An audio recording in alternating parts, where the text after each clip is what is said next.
Hi lovely, and welcome to Natural Fertility with Katie.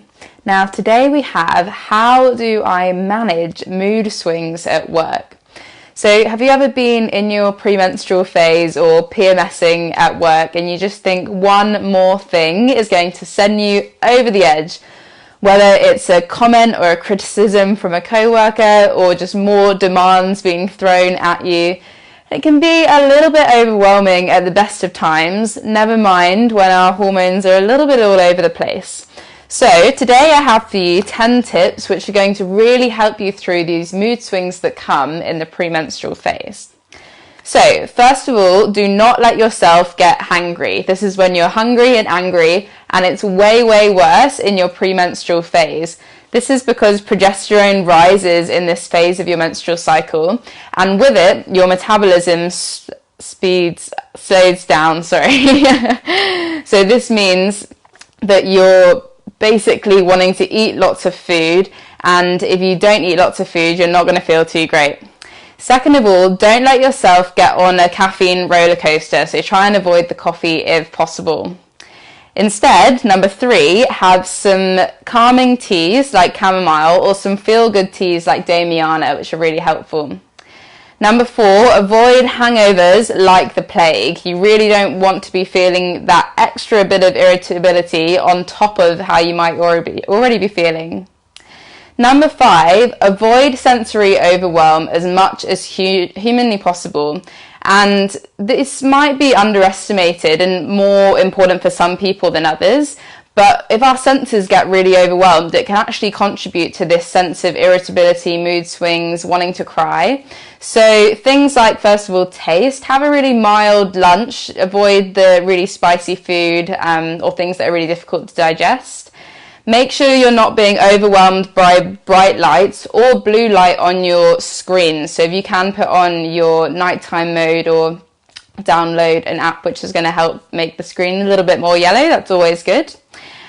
Make sure you've got boundaries around touch, and this will depend what kind of work you're in, but keep your space to yourself as much as possible. Avoid loud noises. So this might mean having some really good headphones that you wear if you're working at the office, or taking your lunch break out in nature wherever you can, go for a walk. And taking your lunch break outside is also going to be really good for avoiding really strong smells as well. So number 6, getting that alone time so you can feel your emotions, which again ties into having your lunch break outside, away from others. Taking some time, maybe working from home, asking for a break, or at the very least, taking advantage of your toilet time. Just spend a couple of extra minutes in there, taking a few deep breaths.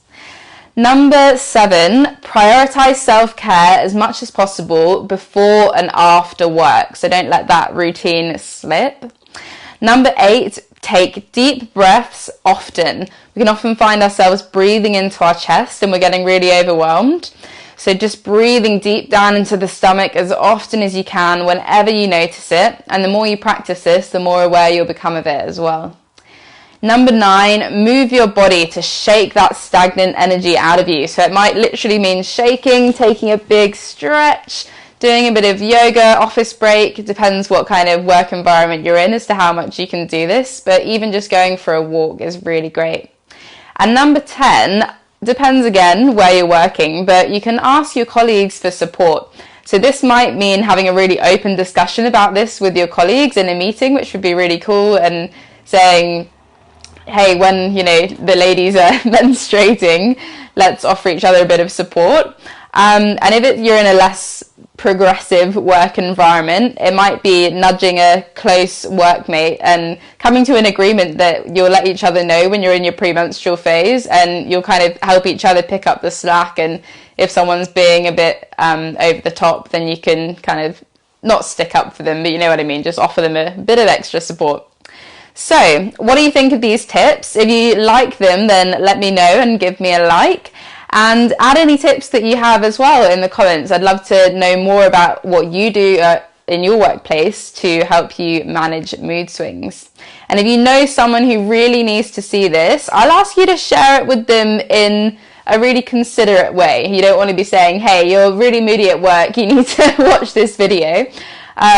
So yeah, be smart about how you share this with people, but I'd love you to get it out there as well.